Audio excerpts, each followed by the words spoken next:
Welcome to the Athena Wellness Podcast, the show that invites you to take a seat around the community fire and listen to stories that inspire.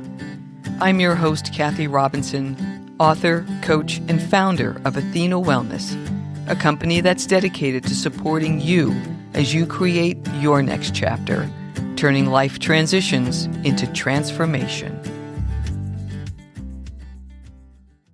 Hello and welcome, friends. Thanks so much for joining me.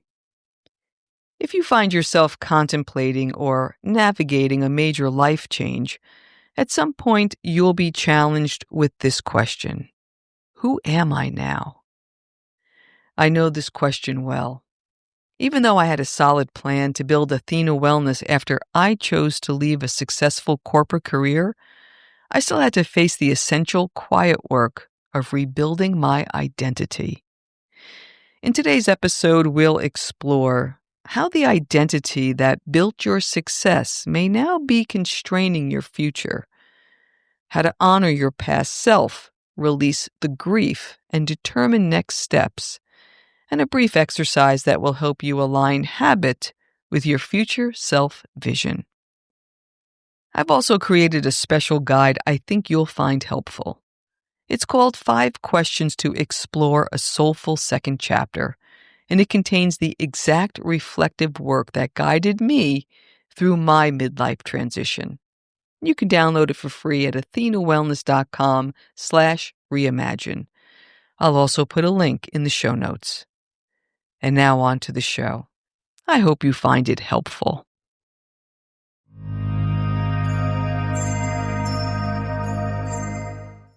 To build a successful life, you need to develop an identity that's robust, reliable, and suited to manifest that success. But what happens to that identity when you make a life change? I'm Kathy Robinson, and I had this experience when I brought my 33-year corporate career to a close. Even though I never felt that my identity was closely tied to my profession, and I created a detailed plan to start Athena Wellness when I left corporate life, I had to face the quiet work of answering this question: who am I now?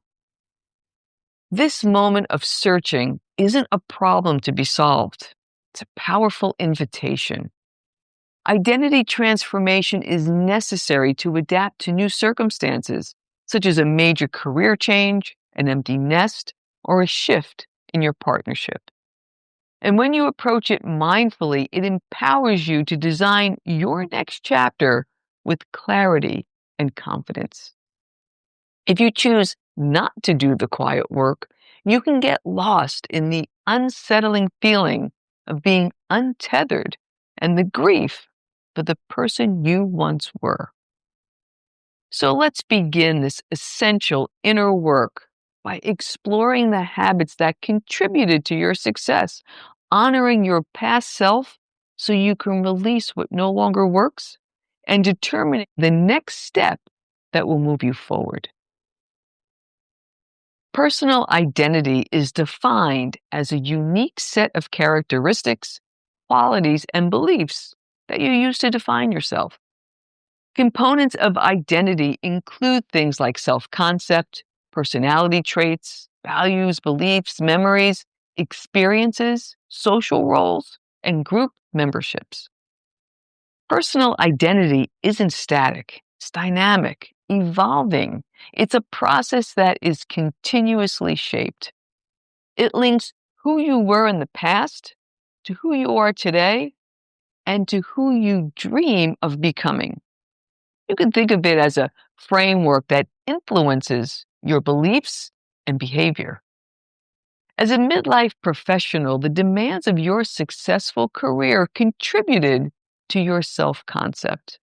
The identity you built had to be robust enough to handle the pressure, the deadlines, and the productivity.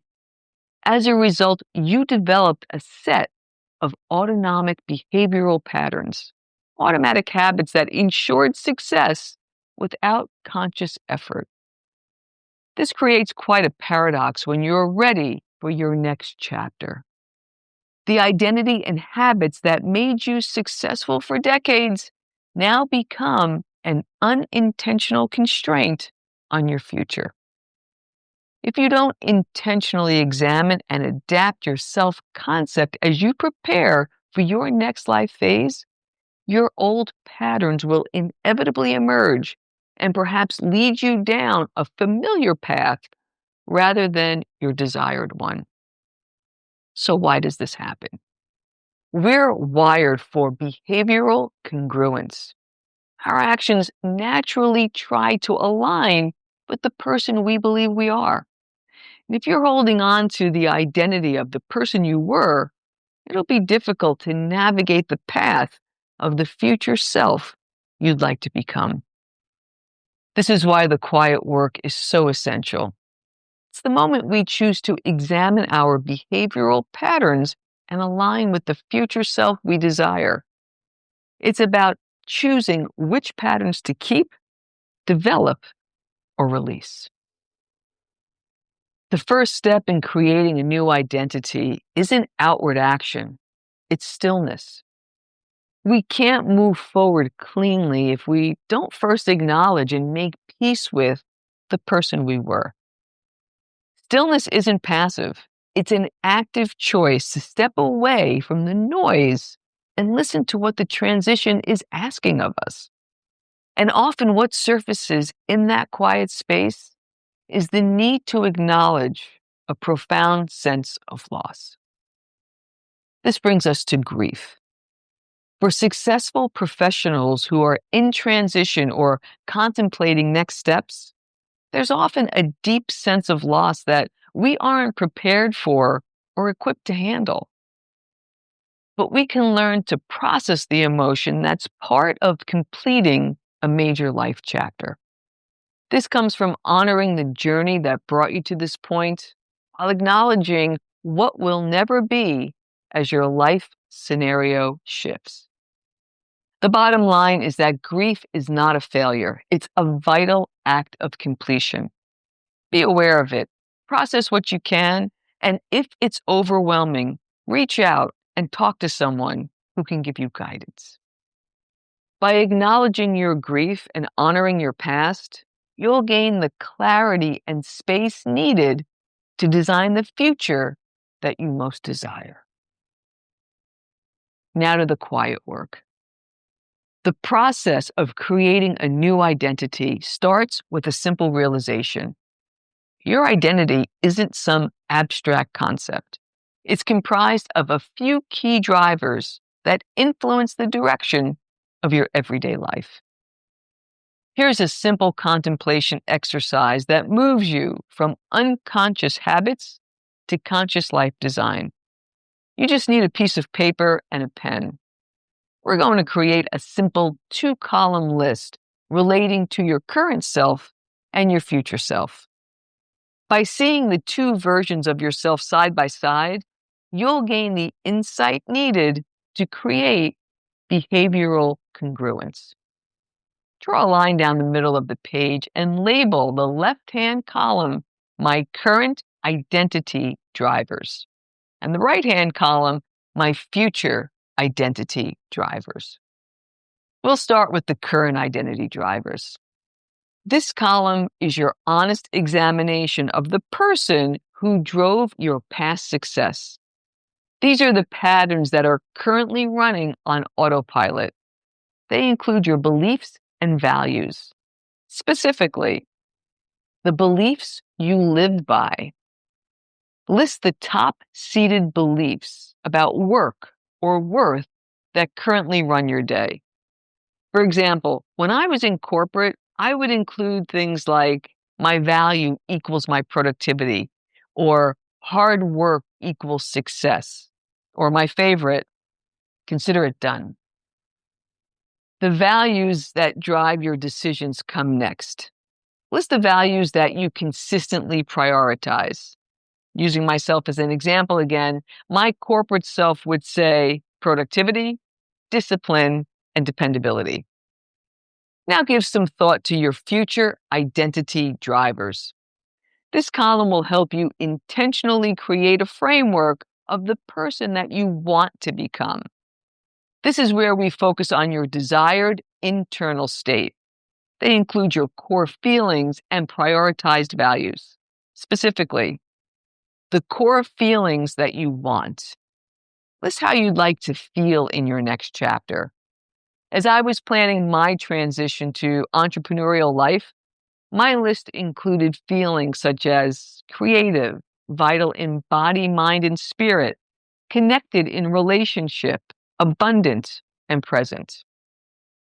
Then list the values that you want to prioritize, the things that align with those feelings. For me, it was growth mindset, self-care, collaboration, gratitude, and mindfulness. And here's the critical last step.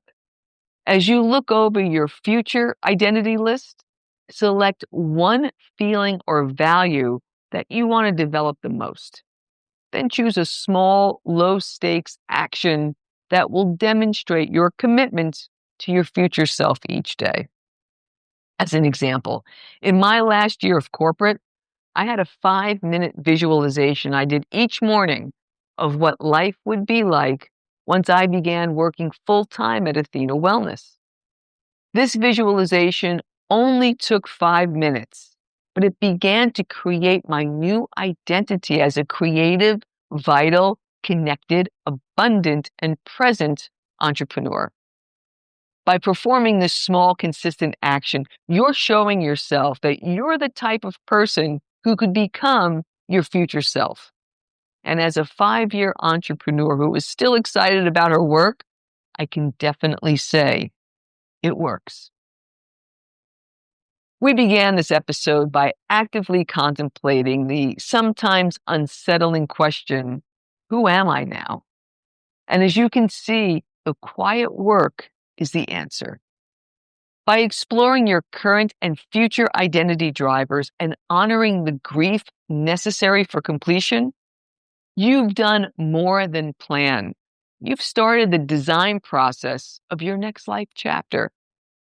Your small daily proof is the intentional, low-stakes action that builds behavioral congruence, helping you replace the old automatic patterns with ones that support a life that's truly your own.